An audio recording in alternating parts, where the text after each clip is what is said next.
Aquí comienza el Tornaviaje.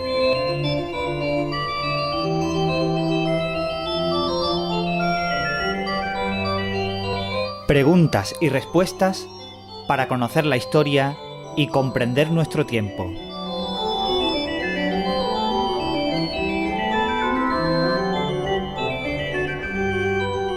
El día 11 de febrero de 1929 nació un nuevo estado. No que no existiese de ninguna de las maneras, sino que a partir de aquel día comenzó a ser reconocido en virtud de un tratado internacional que hoy conocemos como los Pactos de Letrán. Estos pactos se firmaron en Roma aquel día por el legado pontificio del Papa Pío XI, que era el cardenal secretario de Estado, y el legado en nombre del rey Víctor Manuel de Italia, que era en aquel momento Benito Mussolini, el primer ministro del Reino de Italia. Como consecuencia de este tratado, se reconocía la independencia del Estado Vaticano, el Estado de la Ciudad del Vaticano, dentro de aquellos muros que rodean a la Basílica de San Pedro. Se reconocía a la Santa Sede como sujeto de derecho internacional, lo cual dura hasta hoy, e incluso se reanudaban las relaciones internacionales entre estas dos naciones, entre estos dos estados, el Estado Vaticano y el Reino de Italia, que estaban rotas desde hace muchos años. Precisamente, en aquel momento, en 1929, los papas llevaban 59 años, nada más y nada menos, cautivos dentro de su propia casa, dentro de aquellos muros que rodeaban la Ciudad del Vaticano. Y lo estaban así porque se había creado ya un nuevo paradigma de la Iglesia ante el mundo. Los papas poseían hasta el año 1870, un poder temporal, un reino en el centro de la península itálica que perdieron en aquel momento.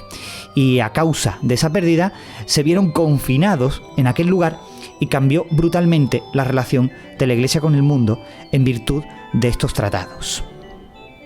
Sin embargo, los papas llevaban más de 1000 años dominando aquellas tierras y cuando las perdieron lo hicieron pues de una manera bastante brusca, por lo cual cabe preguntarse ¿por qué los papas perdieron todo este poder temporal que poseían? Y para esto responderemos comparando con otras situaciones en la historia, ya que gracias al dominio tan férreo que tuvieron los papas sobre estas tierras, sobre este dominio temporal, podemos comparar con otros momentos históricos en los que se dieron situaciones similares.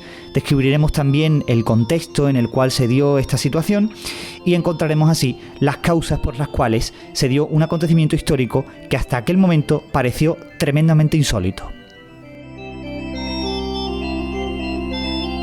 Soy Jesús Francisco Molina y hoy es 25 de junio de 2022. Bienvenidos al Tornaviaje.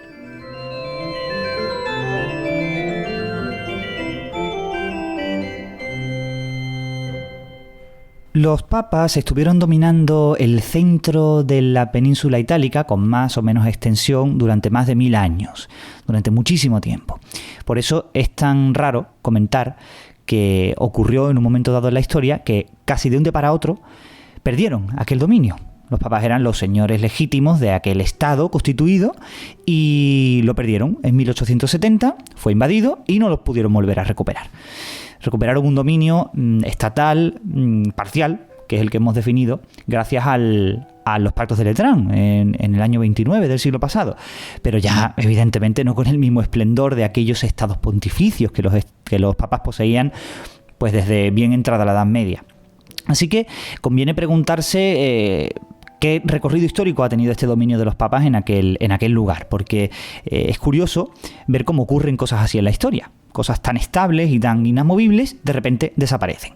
Pero nada es siempre lo que parece. Ese dominio duró mucho tiempo, pero duró de una manera o de otra siempre muy complicado, siempre muy inestable. Y vamos a verlo si nos remontamos al origen de este dominio que los papas poseían sobre aquel lugar. Si nos remontamos a la caída del Imperio Romano, de la que ya hemos hablado en este programa recientemente, veremos que los papas eran una autoridad legítima establecida en la ciudad de Roma. No solo en la ciudad de Roma. El Imperio Romano, desde el reino de Teodosio I, en las finales del siglo IV, ya se había convertido en un estado cristiano. El cristianismo era la religión oficial del Imperio Romano y por eso el Papa pues poseía queramos que no, una autoridad universal bastante establecida y muy reconocida entre todos los ciudadanos romanos. Así que no es de extrañar que la Iglesia fuera una autoridad válida que asumiera aquel poder que los emperadores romanos estaban dejando vacío. Cuando el imperio cae, la única autoridad reconocida en Roma es el Papa. Hay que remontarse a aquel momento en el que el Papa es el único capaz de establecer una comitiva diplomática que negocie con Atila el saqueo de Roma. Atila pretendía marchar sobre Roma y fue el Papa San León Magno, León I, el que lo evitó gracias a una comitiva diplomática. El emperador ni estaba ni se le esperaba en aquel momento. Así que cuando cae el Imperio Romano se feudaliza Europa y aquellos señores feudales o reyes que se han establecido en distintos reinos bárbaros a lo largo de todo el continente, sobre todo Europa Occidental, que es la que ha caído el Imperio Romano, aquellos asumen el poder que los romanos han dejado vacío, poco a poco. Por supuesto, si nos remontamos al programa de la caída del Imperio Romano, veremos que esto no es un proceso que ocurre de la noche a la mañana. El Imperio Romano cae muy poquito a poco y ese poder se va ocupando muy poquito a poco por otras autoridades. Pues bien, el Papa es una más. El Papa está en Roma y el Papa en Roma ejerce de pseudo rey bárbaro, que no es bárbaro, pero en cuanto el emperador desaparece, el Papa en Roma se convierte en el señor de Roma. Ahora bien, el Papa no posee la fuerza y la potencia necesaria para defender aquel dominio. El Papa, a partir del siglo VI, se pone bajo auspicio del Imperio Bizantino. El emperador Justiniano I, que fue el más ilustre de los emperadores bizantinos posteriores a la caída del Imperio Romano de Occidente, estableció un orden comercial y político en torno a todo el Mediterráneo, en el que iba asumiendo numerosos dominios a lo largo de toda la costa. Incluso llegó a la propia España, a la propia costa mediterránea española, en aquel momento de la provincia romana de Hispania. Pues bien, el Papa se pone bajo su protección frente a reinos bárbaros que aún no son cristianos, por cierto. El reino de los lombardos, que está en el norte de Italia, establecido en lo que fue la última capital del imperio, en Rávena, es hostil al Papa, es hostil a la autoridad romana. Y por tanto el Papa se debe poner bajo protección de un poder externo, en este caso el Imperio Bizantino, el Imperio Romano de Oriente, que no ha caído, está en el apogeo de su poder. Por eso el Papa es el que asume esa potestad en aquel lugar, pero la asume como un señor feudal más. Lo que ocurre es que el Papa, evidentemente, no es un señor feudal más. Cabe preguntarse ¿por qué el Papa es especial? Pues porque es una autoridad espiritual universal, que es lo que significa católico. Para toda la Iglesia, el Papa es la cabeza de la comunidad creyente. Y en virtud de esto, es curioso que el Papa, la máxima autoridad espiritual, es también una autoridad temporal. A partir de este momento, el Papa se convierte en una autoridad temporal. Y por eso es reconocido como tal. Otros señores del resto de Europa pues van y vienen, sus reinos caen o se levantan o están en el auge de su poder en virtud de si son capaces o no de retener ese poder. Pero el Papa, que debe ser capaz también de retener ese poder, tiene una ventaja respecto a los demás, y es que el Papa es el Papa. Todos lo reconocen y todos lo respetan y todos tienen cierto reparo. No pensemos como hombres del siglo XXI, pensemos como hombres del siglo VI. El Papa es prácticamente intocable. Su autoridad, para los cristianos evidentemente, su autoridad es inapelable, y si el Papa reclama ser señor temporal de aquel lugar, pues nadie lo va a cuestionar, y mucho menos los reyes cristianos. Precisamente cuando aparecen reyes cristianos, el Papa consigue defenderse mucho mejor contra estas amenazas. El reino de los lombardos fue en la Alta Edad Media, hasta el siglo VIII, la mayor amenaza del dominio de los papas, el reino bárbaro del norte de Italia. En ese momento, en el siglo VIII, el Imperio Bizantino ya no era una defensa válida para el Papa. El Papa debió girar su mirada a otro lugar. El momento en el que se encuentra, en el siglo VIII, el reino cristiano más poderoso de la Europa occidental es el reino de los francos. No podemos irnos a Hispania, por ejemplo, al reino visigodo, porque ya ha caído. En el 711 los musulmanes comienzan la conquista de Hispania para establecer allí el califato. Es el reino de los francos. En este momento el rey es Pipino el Breve, el padre de Carlomagno. Es el que se encarga de defender al Papa contra los lombardos.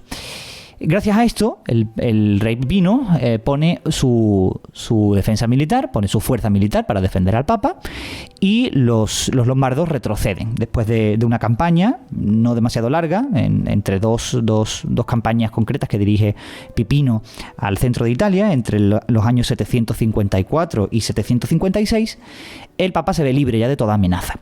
Es en ese momento en el que los historiadores sitúan la aparición de los estados pontificios al modo medieval. Estamos en el siglo VIII. Pero en este momento es cierto que poseen una independencia considerablemente diferente a la que poseían hasta desde el siglo V, cuando los protege el Imperio Bizantino. Porque ahora los protege un reino mucho más poderoso y mucho más cercano. El reino de los francos se encuentra a un tiro de piedra, relativamente, en comparación con el Imperio Bizantino. Pues bien, cuando el Imperio Franco, el reino franco aún no es un imperio, llega al apogeo de su poder con el archiconocido Carlomagno, que es el hijo de Pipino el Breve, el Papa conoce también, por cierto, en este momento, el momento en el que adquiere una mayor independencia respecto a otros poderes que están activos en Europa. De hecho, es tal el favor de Carlomagno al papado que será la primera vez que el Papa corone un emperador. En el año 800, como es de sobra conocido, el Papa coronó a Carlomagno emperador, de nuevo heredando ese título que parecía que no se quería perder aún en Europa. Recordemos que en la Alta Edad Media hay cierta nostalgia de la época romana, aunque no se recuerde muy bien cómo es, ha pasado mucho tiempo, 4 o 5 siglos son muchos años. Se desea, o por lo menos se contempla con admiración y cierta envidia, aquel pasado poderoso de los emperadores, que está bastante idealizado en aquel momento. El Papa corona emperador a Carlomagno, y es el momento en el que podemos decir que los estados pontificios adquieren una forma estable. Aunque el resto de su historia sea bastante convulsa, a partir de este momento podemos reconocer un poder establecido, independiente y operativo en el centro de Italia, que está gestionado únicamente por el obispo de Roma, que es el Papa. Por supuesto, con la protección del reino franco, el reino de Carlomagno, que luego heredará el imperio, el Sacro Imperio Romano Germánico. A partir de este momento, el papado es una autoridad reconocida en Europa y todos la reconocen como tal.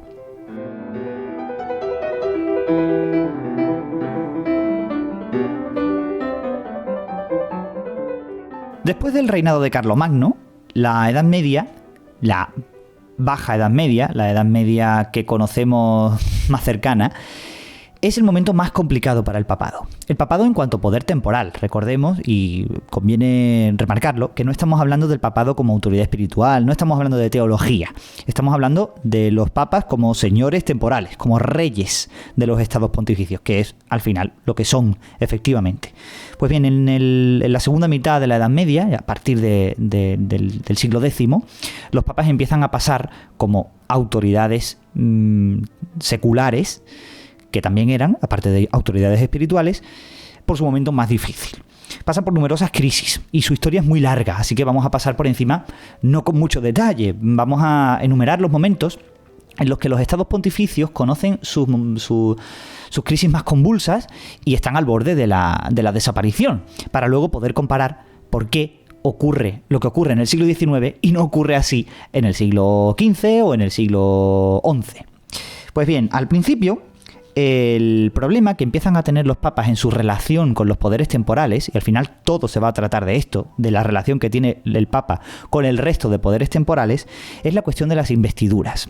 El papa es un poder temporal, lo hemos dicho ya, pero posee una diferencia con el resto de poderes temporales, con el rey de Francia, el emperador del Sacro Imperio, el rey de Castilla, en fin, cualquiera que se os ocurra. Y es que el papa es una autoridad espiritual. La cristiandad católica nunca jamás ha pretendido unir a sus reyes, a sus autoridades seculares, con las autoridades eclesiásticas. Ha habido tentaciones y ha habido incluso casi éxitos en este sentido, pero no fue hasta la Reforma Protestante cuando se consiguió en numerosos reinos europeos que los reyes se convirtieran también en pseudopapas de sus iglesias. Ahí está el ejemplo de la iglesia anglicana. Pero bueno, los reyes no dejaron de intentarlo, por supuesto, porque el rey al final lo que quiere es poder. El rey, igual que el político del siglo XXI, lo que quiere es dominarlo todo, dominar todos los aspectos de nuestra vida. Pues bien, lo mismo quería el emperador del Sacro Imperio Romano Germánico. En el siglo XI, el papado conoce sus mayores crisis. Primero, se enfrenta brutalmente por esta cuestión que he mencionado, la de las investiduras. Los emperadores, los reyes, intentan investir obispos con toda su autoridad. Quieren nombrar obispos porque así los controlan más fácilmente y el papa se niega. No, aquí los obispos los pongo yo, que para eso soy el papa. Entonces comienza una larga cuestión entre la Iglesia y el Estado temporal. El primer enfrentamiento brutal ocurre entre San Gregorio VII y el emperador Enrique IV del Sacro Imperio Romano Germánico, heredero de aquel imperio de Carlomagno, que no se identifica ahora con el Reino de Francia. Existe un Reino de Francia y aparte un Sacro Imperio Romano Germánico. Carlomagno dividió sus títulos entre sus hijos. Pues bien, Enrique IV sale bastante escaldado de este enfrentamiento, aunque San Gregorio VII, tuvo que morir al final en el exilio a causa de este enfrentamiento y no consiguió imponer la ley que quería. Al final Enrique IV acabó vencido.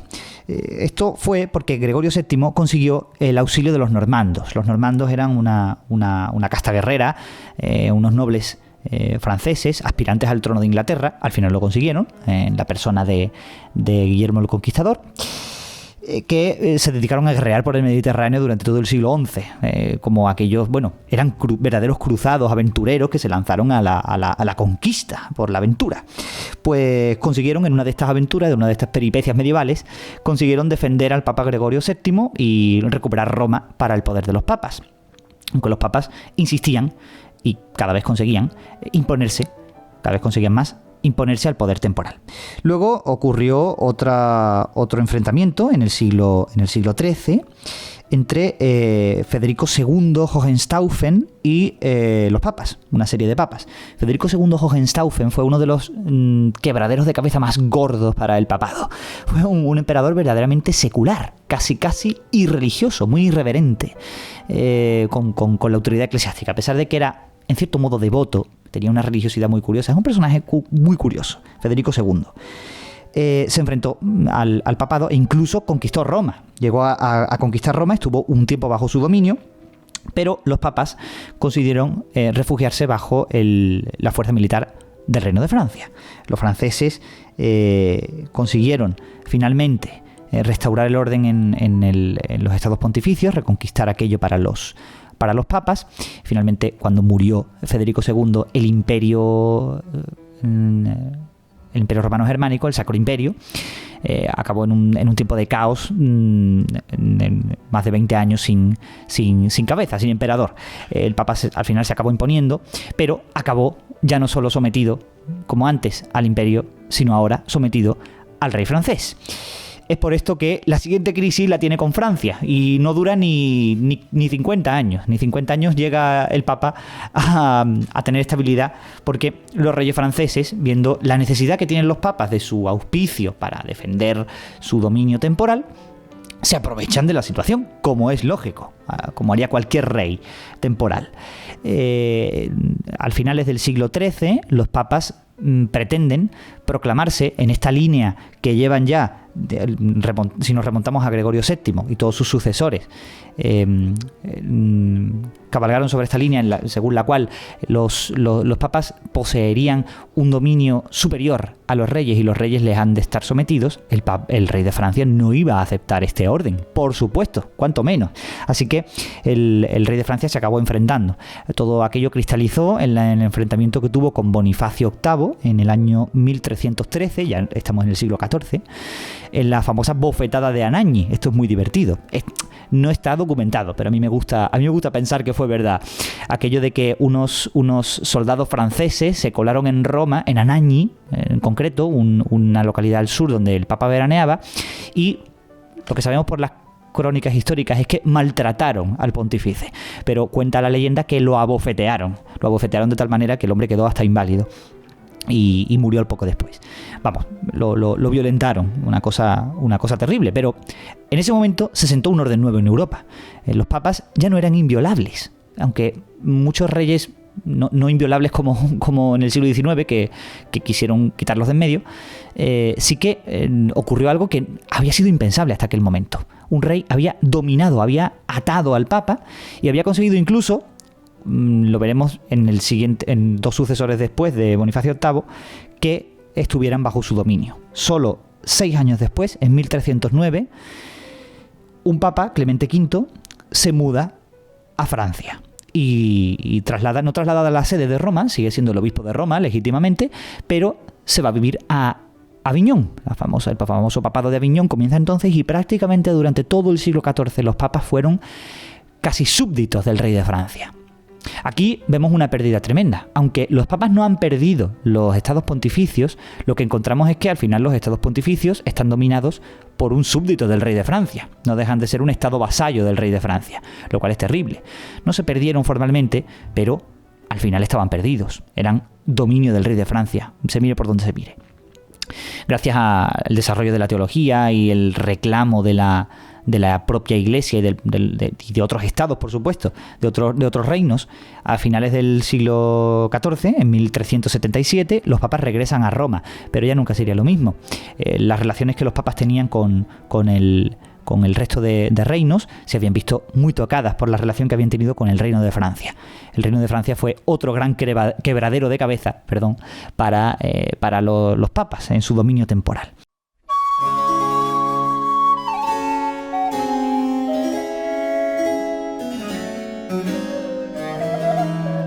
La Edad Media, como vemos, fue muy complicada para los papas y para sus reinos, pero llegado el siglo XVI, a finales del siglo XV ya, pero llegado el siglo XVI encontraron un momento de estabilidad que hasta el momento no habían conocido. No voy a decir de paz, porque paz, lo que se dice paz, no tuvieron nunca en sus reinos, pero de estabilidad sí, de dominio, digamos, pacífico sobre su herencia que habían recibido de tantos siglos, ¿no? En el mismo siglo XVI, precisamente, se enzarzaron los papas en un proyecto de asentar bien su dominio temporal sobre aquellos reinos. Formaron una liga a principios del siglo XVI contra los venecianos, que les acosaban por el norte. Incluso formaron una liga con España, con los reyes de España, contra los franceses, que aún les acosaban en toda la península itálica. Precisamente esta liga fue lo que les valió la siguiente relación que tuvieron los papas con el resto de siglos, que fue con España. El poder hegemónico a partir del siglo XVI fue el reino hispánico. Con el descubrimiento de América y la expansión de la monarquía hispánica, se convirtieron en el reino católico por excelencia y la fuerza mayor del Papa, pero también su mayor atadura. Precisamente, intentando librarse también de los españoles, los papas conocieron el poder que los españoles tenían ya en Italia. En el año 1527, las tropas de Carlos V llegaron a saquear Roma, dentro de un contexto de agresión que los propios papas hicieron contra las tropas españolas, contra las tropas imperiales. Pero bueno, da la casualidad de que Carlos I de España era también Carlos V del Sacro Imperio Romano Germánico. A partir de este momento, los papas, como he dicho, encuentran un periodo de estabilidad. Pero el paradigma cambia tremendamente cuando llega el siglo XIX. A finales del siglo XVIII, eclosionan en situaciones muy convulsas las ideas que se han ido gestando en el periodo de la Ilustración y todo este siglo, en el acontecimiento de la Revolución Francesa y otros parecidos, como la Revolución Americana o las revoluciones de mediados del siglo XIX en toda Europa. Y los papas las sufren especialmente, todas las consecuencias de estas revoluciones. La más grave fueron las guerras napoleónicas, que llegaron al extremo en el año 1809 de invadir los estados pontificios. Ya previamente Napoleón había tomado prisionero al Papa Pío VI y luego del año 1809, incluso habiendo mediado antes un concordato con el Papa Pío VII, su sucesor, invadió los estados pontificios, lo incorporó al Imperio francés y volvió a encarcelar al Papa, esta vez a Pío VII. Un personaje bastante curioso, y todavía aún más su relación con Napoleón, al que previamente, no había coronado, sino que había estado presente en su coronación, su autocoronación, este suceso tan famoso.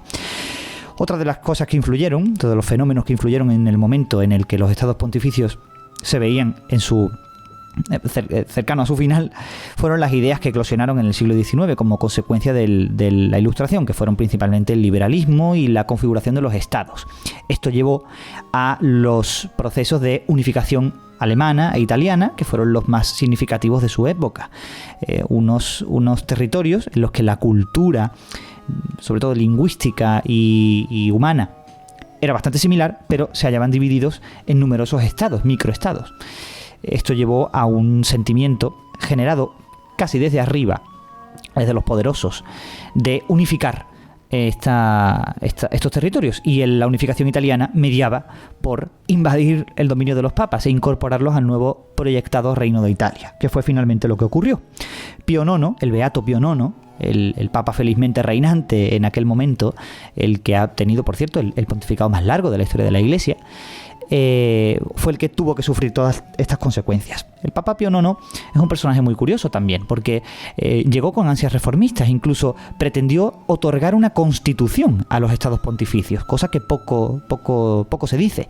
Pero posteriormente a esto, de todas estas reformas, incluso fue el primer papa en incluir a laicos en el gobierno de los estados pontificios, sufrió una revolución en el año 1848 y se proclamó una república romana, la segunda. La primera la había proclamado Napoleón. El Papa renunció ya a estas ansias reformistas, se alió con los reinos de España, de Francia, de las dos Sicilias al sur, y consiguió recuperar los estados pontificios, pero este apoyo no iba a durar mucho. Finalmente perdió este apoyo. La última guarnición, que fue la guarnición francesa que protegía Roma, se abandonó la ciudad, y durante la celebración, por cierto, del Concilio Vaticano I, el primero en casi 400 años, las tropas de Garibaldi, otro personaje loco de la historia como pocos, ya un día hablaremos de él, invadieron Roma en el año 1870 y ganaron todos los territorios finalmente de los estados pontificios que poco a poco habían ido conquistando para el nuevo formado Reino de Italia. Así que, como conclusión, vemos que la pérdida de los estados pontificios no se debió a un acontecimiento en concreto, sino a un conjunto de circunstancias que se dieron en un momento concreto de la historia. Vemos que a lo largo de la larguísima historia del dominio temporal de los papas sobre los estados pontificios ocurrieron muchísimos sucesos que tambalearon aquel orden político del centro de la península itálica, de lo que hoy es Italia. E incluso hubo ciertos momentos en los que los papas estuvieron muy cerca de perder aquel dominio, como en la crisis francesa, del cisma del Papado de Aviñón del siglo XIV, o el enfrentamiento con Federico II, Hohenstaufen. Fueron momentos muy convulsos, pero no se llegaron a perder aquellos dominios, precisamente porque no se dieron las circunstancias históricas que sí se dieron en el siglo XIX. Está claro cuáles son. Si comparamos con aquellas otras circunstancias, en el siglo XIX los papas fueron perdiendo poco a poco el apoyo de los estados europeos que les servían de sustento militar y económico, sobre todo militar. El Papa tenía sus propias tropas, pero nunca tuvo la fuerza para enfrentarse a potencias como Francia o el norte de Italia, que le hacían frente, o incluso el Imperio. Y esto fue así por la gestación de las nuevas ideas del liberalismo. El liberalismo del siglo XIX provocó la formación de los nuevos estados-nación. A raíz de las guerras napoleónicas se unificaron los planos culturales de Europa bajo una serie de estados: el estado francés, el estado alemán, recién formado por la unificación, el estado italiano, de nuevo cuño también, incluso el estado español, que a raíz de la Constitución de 1812, de cuño ciertamente liberal, ya se formó también. Precisamente por esto los papas acabaron perdiendo el apoyo de estos estados, y también por el triunfo de estas ideas acabaron perdiendo incluso el apoyo general popular, y el propio pueblo de los estados pontificios acabó por rechazar el dominio de los papas, o simplemente no hacer frente al nuevo orden político del reino italiano. Ahora bien, hay que tener en cuenta un dato muy importante, y es que este aparente fracaso del dominio temporal de los papas no lo fue tanto, porque al final se formó un nuevo paradigma, como decíamos al principio, en el que la Iglesia configuró de una forma muy distinta su relación con los estados europeos y de todo el mundo. Ahora, a partir de este momento, la Iglesia ya no tenía que afanarse, el papado ya no tenía que afanarse en mantener su poder político, porque ya no existía ese poder político. fue a partir de 1870 cuando el papado se centró fundamentalmente en cuestiones pastorales, litúrgicas, teológicas, en la reforma de la Iglesia, que culminaría incluso, podemos remontar hasta este punto, las reformas que culminan en el Concilio Vaticano II, de mediados del siglo XX. Tienen mucho que ver. Y gracias a esto, precisamente, intentando los papas mantener su poder temporal frente a los estados, consiguió, a partir de esta aparente catástrofe, ser completamente independiente de esos poderes temporales.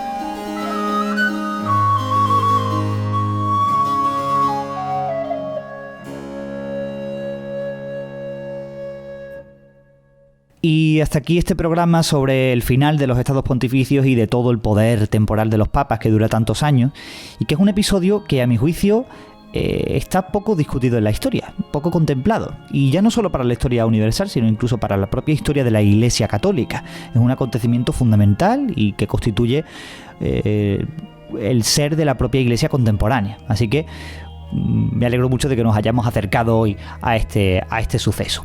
Volveremos el próximo sábado, como de costumbre. Pido disculpas por haber faltado a la cita del sábado pasado, por circunstancias ajenas a mi voluntad. Ha sido imposible preparar un programa para aquella semana, pero volveremos con firmeza el próximo sábado y espero que podamos continuar con el programa el resto del verano. Así que ahí os espero en YouTube, en iVoox, en la próxima cita, aquí, en el Tornaviaje.